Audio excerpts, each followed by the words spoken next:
Mr. Chair, fellow Toastmasters. Adventurous, I am not.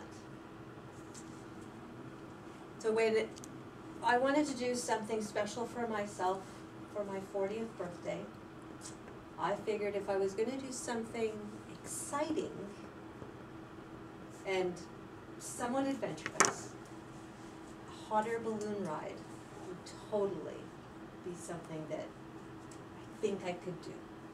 Luckily for me, I don't have a fear of heights. I just have the fear of falling.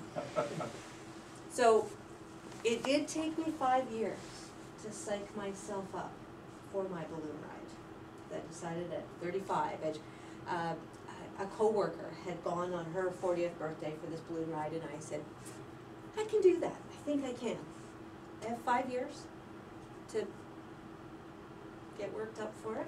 So I decided right then and there at 35, when I'm 40, I'm going up in a hot air balloon. And that 5 years I did. I obsessed about my balloon ride because I have a tendency to do these things.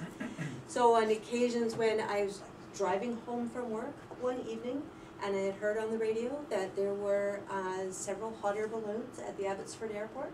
So I didn't go home to my house. I went right on by my house and I drove to the airport and I parked on the other side of the fence and I watched as there was 3 balloons all lined up, and it had just gone dark. It just the sight of these hot air balloons and the enormity of them standing there in front of me, and I'm just there by myself. There was nobody for me to share it with. I was in awe. So it just helped me get all that more excited for when I was gonna do it myself. I didn't get in one of those one day. The day did come.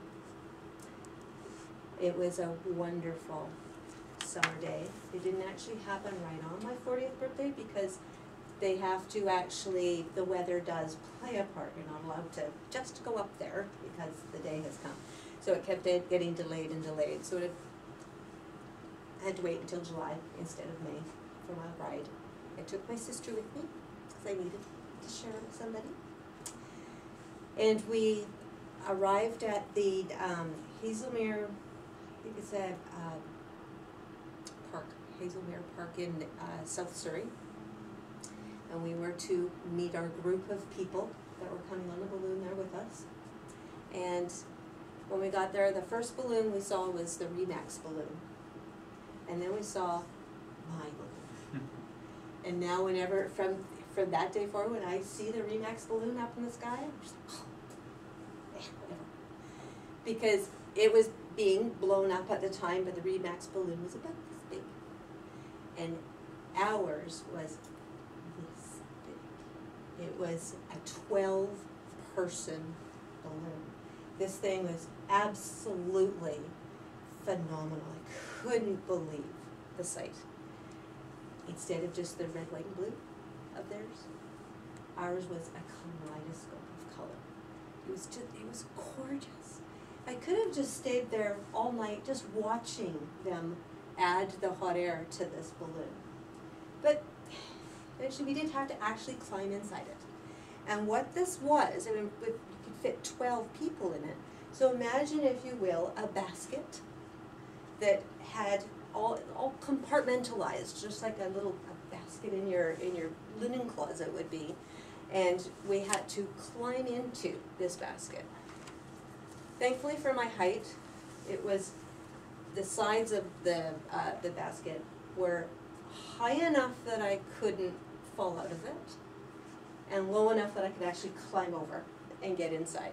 So here we are, we're all like 12 people that were in this balloon, waiting. We were still tethered down, so it was okay. We're like, we're okay, we're excited.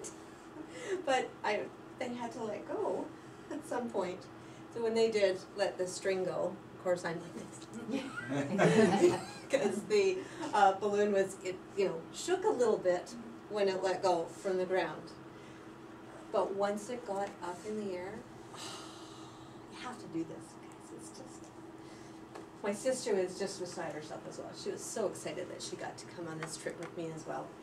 And the pilot, he's standing in the middle of the balloon, so he's the one that's got the fire going up.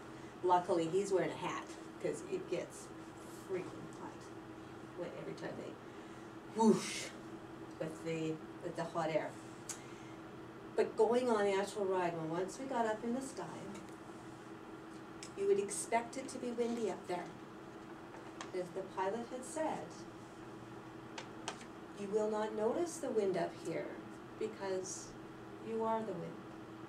You're going with it. So when you're traveling with the wind, you're actually just floating. And that's what it felt like, just floating in the peaceful air. You're looking down below. So imagine Google Earth live. I hadn't heard of Google Earth when this happened. So here we are, we're looking down over the streets of Langley, and my sister's saying, well, what's that street over there? Well, that would be Fraser Highway. It's so unrecognizable from up above. And then we just kept on floating, floating. There's a van that follows the balloon always, so we're keeping an eye on where the van was, not losing us. He's traveling through the streets because this van must meet us at the other end. And after our glorious trip going over the skies, and again, as I said, peaceful, but you could hear dogs barking, or children watching the balloon go by, hi! And you could hear these little voices floating up to you.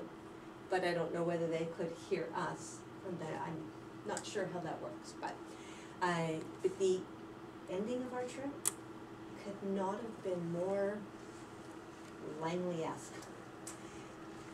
As we we went over Highway 1. We were heading to kind of northeast. We came in for a landing. We went past a rolling train and into a field of rollicking horses.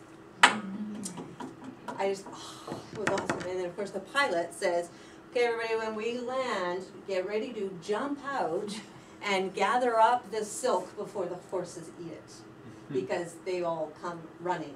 And yeah, so we all had, and as it's cutting down, there's Linda, getting ready for the landing. But we landed safely, everything was fine, we all jumped out, gathered up the silk, and then champagne for all when we were done. It was the best thing I had ever done. It's been 10 years, can't wait to do it again. There.